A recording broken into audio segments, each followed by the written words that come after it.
Assalamu alaikum student, thank you. You are present here, but only 1, 2, 3, 4, 5, 6 students present. Afra, thank you. You are present today. I hope के next time भी आप present होंगे, ठीक है? और प्रस्तिश भी present है, रिमशा present है, मीरब, और मैं 8:30 बजे से आप लोगों का वेट कर रही हूँ, ठीक है? मैसेज भी मैंने किया. मेरा लेक्चर 8:30 बजे से स्टार्ट हो चुका था आपका. टाइमिंग ये होंगे जो टाइम टेबल हमारे बने हुए ना, उसी के अकॉर्डिंगली लेक्चर चलेंगे. जी, आज हमारा जो टॉपिक है वो मैंने आप लोगों को पीपीएच पढ़ाना, ठीक है?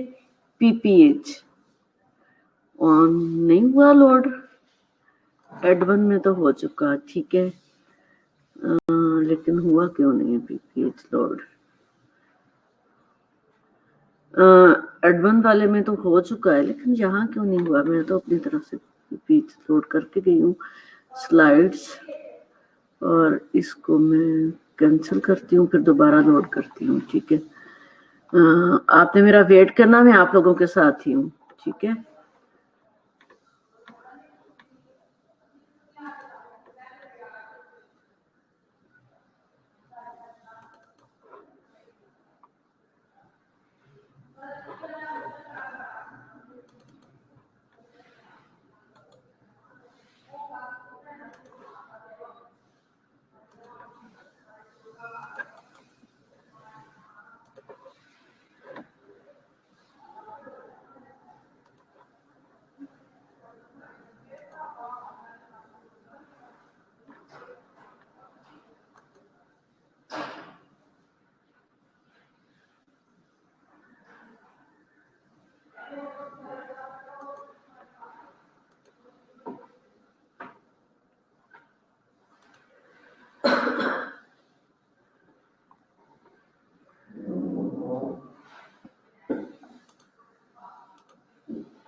जी स्टूडेंट्स, मैं ऑनलाइन हूँ आप लोगों के साथ ही. लेक्चर अपलोड तो हो चुका, लेकिन वो आप लोगों की स्क्रीन पे नहीं आ रहा. मैं जस्ट ट्राई कर रही हूँ. आप लोग ऑनलाइन नहीं हुए तो लेक्चर भी नाराज हो गया.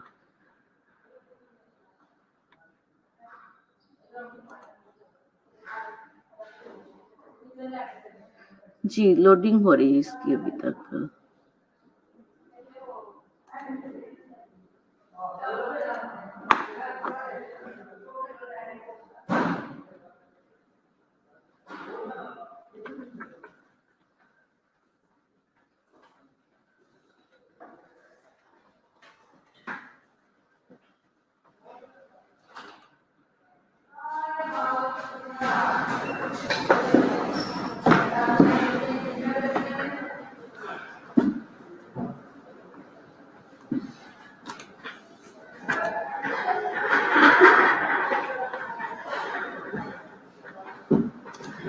जी बेटा, आप लोगों को जैसे मैंने लेबर पढ़ाया, first stage of labour, second stage of labour and third stage of labour, इसी तरह उसके साथ रेलिवेंट जो लेक्चर है वो पीपीएच है, ठीक है? पीपीएच में मैंने बताया था कि जब आप लेबर पढ़ोगे तो तब मैंने पीपीएच पढ़ाना. तो पीपीएच में आपका इनसे क्या आंसर बोले, तो ये पीपीएच में देखो कि किस तरह से ब्लीडिंग हो रही है फीमेल को, ठीक है? और हाँ, इसमें विद इन जो है मिनट्स पेशेंट की डेथ हो जाती है. ऑब्जेक्टिव ऑफ पीपीएच में हम आज क्या पढ़ने वाले हैं कि सबसे इसकी मेन रीजन कि पीपीएच है क्या और इसके काजेस क्या है. और जो भी डिजीज हम पढ़ रहे होते हैं तो उसको उसकी काज के अकॉर्डिंगली जो है वो मैनेज या ट्रीट किया जाता है. तो वही detection and correction of PPH, पहले तो हम काजेस की देखेंगे, डेफिनेशन देखेंगे, फिर detection and correction of PPH, identify the appropriate care and manage to the women experiencing to PPH.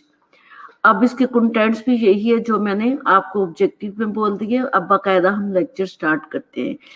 तो PPH mean PPH is defined as excessive bleeding from the genital tract after the delivery। ठीक है, अब कुछ चीजें यहाँ mention है, तो कुछ चीजें यहाँ मेंशन है और कुछ चीजें नहीं मेंशन। और यहाँ जो PPH is defined as excessive bleeding from the genital tract कब, after delivery, immediate after delivery. ठीक है, इसमें अकॉर्डिंग टू WHO जो है वो ब्लीडिंग अब कितनी एक्सेसिव ब्लीडिंग होगी, वो more than 500 for a vaginal delivery and more than 100 ml for a caesarean section. दोनों के बाद, चाहे नॉर्मल डिलीवरी है या सिजेरियन सेक्शन है, तो एक्सेसिव ब्लीडिंग जो है वो PPH कहते हैं उसको। अब इस पे जो मेंशन किया गया है वो मोर देन 500 ml। जो नॉर्मल ब्लीडिंग होती है वो less than 500 in normal delivery and less than less than 300 ml in normal delivery, जो नॉर्मल ब्लीडिंग होती है, और in caesarean section less than 500 ml normal bleeding होती है। और अगर फिर इसकी एवरेज निकाली जाती है तो मोर देन 500 जो है वो वजाइनल डिलीवरी में अगर डिलीवरी ब्लीडिंग हो जाए तो PPH लेबल कर देते हैं। इसी तरह मोर देन 1000 इन सिजेरियन सेक्शन हो जाए तो लेबल कर दिया जाता है कि PPH है। अब क्लासिफिकेशन ऑफ PPH जो है, क्लासिफिकेशन में 2 क्लासिफिकेशन है। Number 1 primary PPH and number 2 secondary PPH। Primary PPH में जो इमीडिएट आफ्टर डिलीवरी से लेके 24 आवर्स तक जो ब्लीडिंग होगी, that is called primary PPH। And after 24 hours से लेके 6 जो है वीक्स, 6 वीक्स, ठीक है, 6 वीक्स और 40 डेज इसको बोल सकते हैं, जिसको पुरपीरियम पीरियड में बार बार आप लोगों को बता रही होती हूँ। 40 डेज, 6 वीक्स, ठीक है, और पुरपीरियम पीरियड के आफ्टर 24 आवर्स के बाद जो ब्लीडिंग होगी, that is called secondary PPH। जी, अब मैंने डिफरेंशिएट कर दिया कि प्राइमरी PPH और सेकेंडरी PPH क्या है। ठीक है, प्राइमरी इमीडिएट आफ्टर डिलीवरी से लेके 24 आवर्स तक जो ब्लीडिंग होगी, that is called primary PPH, और इसमें एक्सेसिव ब्लीडिंग जो होगी वो more than 500 ml in normal delivery and 1100 ml in after caesarean section. और दूसरी जो मैंने डिफरेंशिएट किया है secondary PPH, secondary PPH is the start from after the 24 hours after the delivery till the 40 days, 6 weeks, that is called puerperium period. और इस time में puerperium period में जो एक्सेसिव ब्लीडिंग होगी, that is called PPH, secondary PPH। ठीक हो गया। अब इसका इंसिडेंस क्या है? Incidence PPH can occur in 4 to 11% of all birth. All birth में इसके रिस्क फैक्टर या इंसिडेंस कह लें कि 4 से लेके 11% हो सकते हैं इन ऑल बर्थ में। ठीक है, 3% of vaginal delivery will result in severe PPH and 25% of all maternal death are caused by severe hemorrhage। इसमें जो है 25% ऑफ ऑल मैटरनल डेथ्स हो सकती हैं ओवरऑल में। ठीक है, जो एक्सेसिव हेमरेज की वजह से मदर्स की डेथ हो सकती है। अब इसका इंसिडेंस हो गया। इंसिडेंस के बाद सबसे मेन चीज नंबर 1 मैंने आपको PPH डिफरेंशिएट करवाया कि PPH प्राइमरी और सेकेंडरी क्या है। नंबर 2 जो है उसकी जो है डेफिनेशंस बता दी। तीसरी चीज मैंने उसके इंसिडेंस, और नंबर 4 पे जो है वो आपको काजेस बता रही हूँ। अब जो काज होगी, काजिज आप लोगों ने अच्छे से देखना, जिस दिन मैंने आपको थर्ड स्टेज ऑफ लेबर पढ़ाया था तो वो मैंने उसमें काफी सारी काजिज आपको बताई थी, और जितना भी टाइम में आप लोगों को लेबर पढ़ाती रही हूँ उस सारे टाइम में मैंने आपको पीपीएच से डराया कि पीपीएच से आप लोगों ने जब भी डिलीवरी करनी है नॉर्मल या सिजेरियन सेक्शन, तो पीपीएच में 90% जो है मदर्स उनकी डेथ हो जाती है अगर उनको मैनेज ना किया जाए। उसमें मैंने थर्ड स्टेज ऑफ लेबर में ही आपको active management of third stage of labour बताई थी, जिसमें पीपीएच के रिस्क फैक्टर कम हो सकते हैं। ठीक है, वो हमारी अपनी गलती की वजह से मोस्टली जो है पीपीएच होता है। अब इसकी अगर काज देखें तो इसकी सबसे main cause atony of the uterus, जिसमें 90% जो है पीपीएच हो जाता है, और 90% जो है मदर्स जब अगर active management third stage of labour ना की जाए तो उसमें 90% मदर्स की डेथ हो सकती है और होती भी रही। ठीक हो गया। और दूसरी चीज जो है मायोमेट्रियल काजिज है। ये जो काजिज मैं बता रही हूँ ये मायोमेट्रियल काजिज है। मायोमेट्रियल काजिज में सबसे पहले तो एटोनी ऑफ यूट्रस होगा। ये ग्रैंड मल्टीपेरस वुमेन जो है उनमें रिस्क फैक्टर ज्यादा होगा। और दूसरी प्रोलॉन्ग लेबर, इसमें रिस्क फैक्टर ज्यादा होगा क्योंकि प्रोलॉन्ग लेबर में यूट्रस जो है उसकी टोन जो है वो कम हो जाती है और मोस्टली जो है एटोनी ऑफ यूट्रस की वजह से पीपीएच होता है। तीसरी चीज जो यूट्राइन ओवर डिस्टेंशन यूट्रस होने की वजह से बी जो है वो पीपीएच हो जाता है। और जो है कोरियोएमनियोनाइटिस, कोरियोनियोनाइटिस इन्फ्लेमेशन ऑफ द कोरियोन। ठीक है, और uterus inversion of the uterus उस दिन भी मैंने बताया था कि जिसपे जब हम third stage of labour manage कर रहे होते हैं तो इन्वर्जन ऑफ द यूट्रस हो जाता है, जिसमें मैंने आपको ट्रैक्शन एंड काउंटर ट्रैक्शन बताया था। ठीक है, ट्रैक्शन एंड काउंटर ट्रैक्शन, जब हम सिंसिस प्यूबिस के ऊपर यूट्रस के ऊपर हाथ रखेंगे तो इन्वर्जन ऑफ यूट्रस नहीं होगा। इन्वर्जन ऑफ यूट्रस जो है वो फंडस जो है वजाइना के रास्ते बाहर निकल आती है, that is called inversion of uterus, जिसकी वजह से पीपीएच जो है वो बहुत ज्यादा हो जाता है।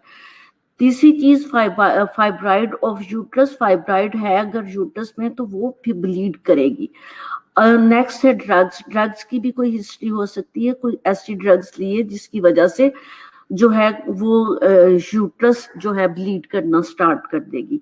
ये थी कॉजेज में मायोमेट्रियल कॉजेज नंबर ए, और इसमें सबसे मेन काज जो है वो atony of the uterus, uterus की टोन जो मैंने आपको थर्ड स्टेज ऑफ लेबर में जो है बताया था कि यूट्रस का मसाज करते हैं। जब यूट्रस का मसाज करते हैं तो यूट्रस जो है वो कंट्रैक्ट करती है मसाज करने से। ठीक है, मैंने आपको सर्कुलर मसाज कहा था कि जैसे ही जो है बेबी की डिलीवरी हो जाती है और हम प्लेसेंटा के लिए active management third stage of labour करते हैं, नंबर 1 तो ऑक्सीटोसिन देना होती है। ऑक्सीटोसिन के मैंने सारे तरीके आप लोगों को बताए कि कितनी कितनी डोजेस और किस टाइम पे ऑक्सीटोसिन देनी। वो एटोनी यूट्रस को जो है प्रिवेंशन के लिए दी जाती है।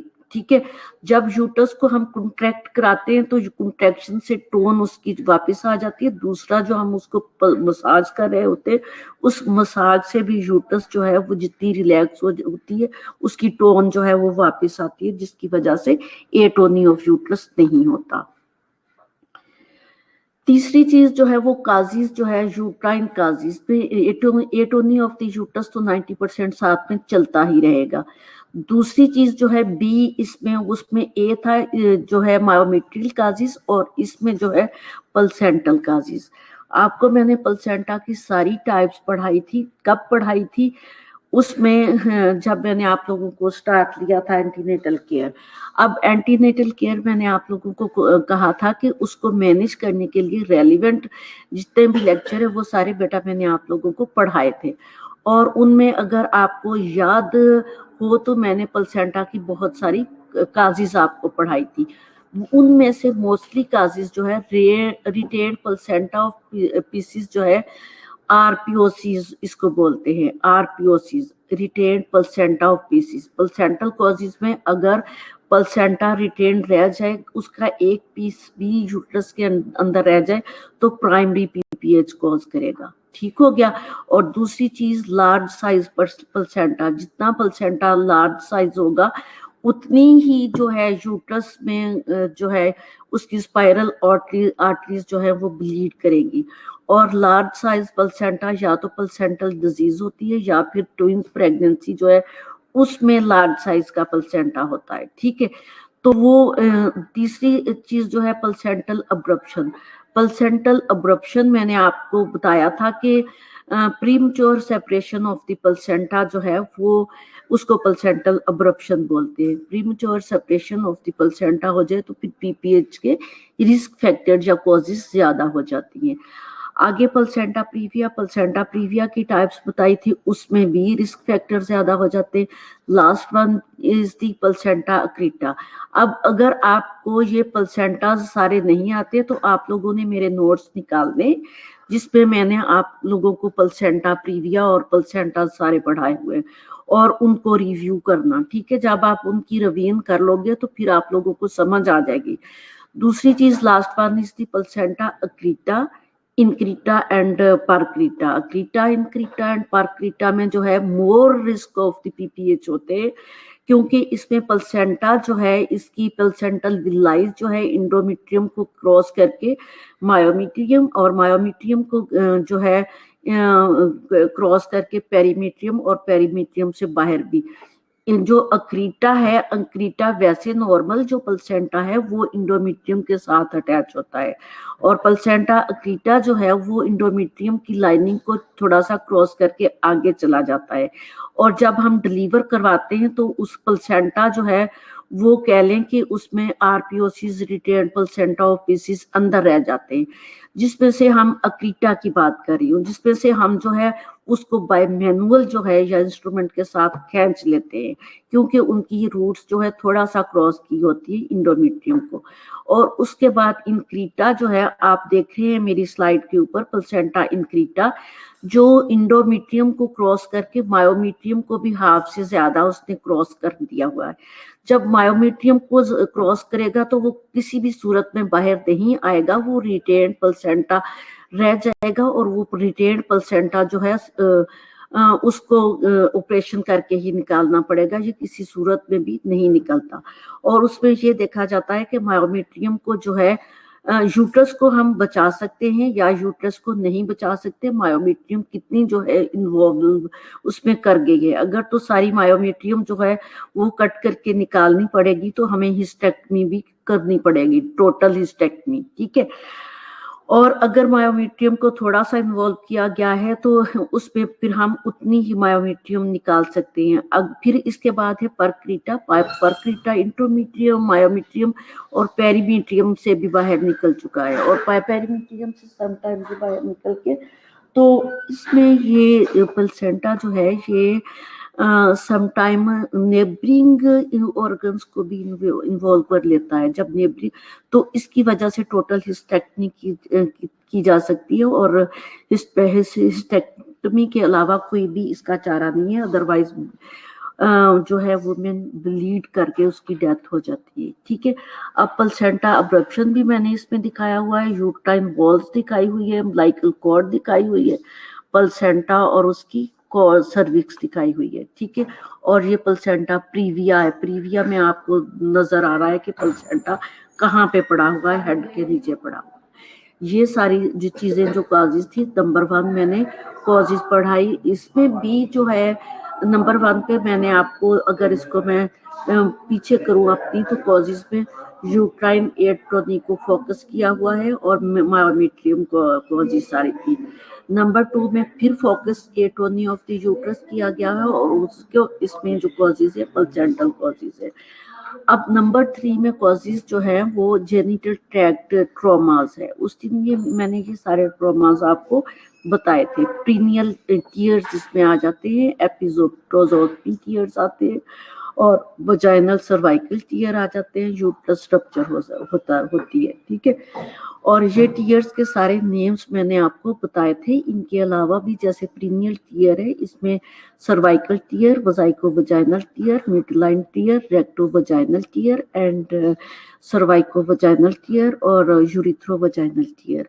और फिर ये टीयर जो है वो जब डिलीवरी करवा रहे होते हैं उसमें सेकंड स्टेज ऑफ लेबर में जब बेबी की डिलीवरी हो रही होती है तो उस पे हम सपोर्ट सही तरीके से नहीं देते। जब सपोर्ट सही तरीके से नहीं देते तो ये टीयर होती है। उस दिन मैंने जाते जाते आपको थर्ड स्टेज ऑफ लेबर में ये सारे टीयर्स बताए थे कि जब हम जो है डिलीवरी करने के बाद थर्ड स्टेज ऑफ लेबर को मैनेज कर लेते हैं तो हम मैनुअल जो है उसमें से सारे क्लॉट्स निकालते हैं और प्रीनियल एरिया को वॉश करके हम दोनों फिंगर्स के साथ प्रीनियल एरिया को खोल के देखते हैं कि इनमें से कोई एक टीयर भी तो नहीं आया। अगर इनमें से कोई एक टीयर भी आया तो जाहिर है प्राइमरी पीपीएच होगा, ठीक है। दूसरी चीज, अगर हम एपिजोटमी देते हैं इंसिजन तो एपिजोटमी इंसिजन को हमने जो है स्टिच सही से नहीं किया और इससे रेलिवेंट जो है एपिजोटमी है उस पे एपिजोटमी में अपने नेक्स्ट लेक्चर में पीपीएच के बाद जो स्टार्ट करूंगी तो उसमें एपिजोटमी भी पढ़ा दूंगी आप लोगों को, ठीक है। ये कॉजेस है और उसके अलावा जो है कोगुलेशन डिसऑर्डर्स पे डिसेमिनेटेड जो है इंट्रावास्कुलर कोगुलेशन पर जो है वो होगा, ठीक है। और कोगुलेशन प्रोफाइल उसकी देख लेनी है। उसमें वन विल ब्रांड डिजीज है, वन विल ब्रांड डिजीज जो में रेड ब्लड सेल्स जिसमें जो है वो डिस्टर्ब हो जाते हैं और इसमें वन विल ब्रांड डिजीज में condition that can cause extended और एक्सेसिव ब्लीडिंग होती, ठीक है। ब्लीडिंग डिसऑर्डर्स है ना ये। और इनहेरिटेड डिजीज है deficiency in impairment of the protein in blood clotting process. Blood clotting process में प्रोटीन जो है वो उनकी इंपेयरमेंट हो जाती है, जो मैं आपको लास्ट स्लाइड में दिखा चुकी हूँ रेड ब्लड सेल्स की।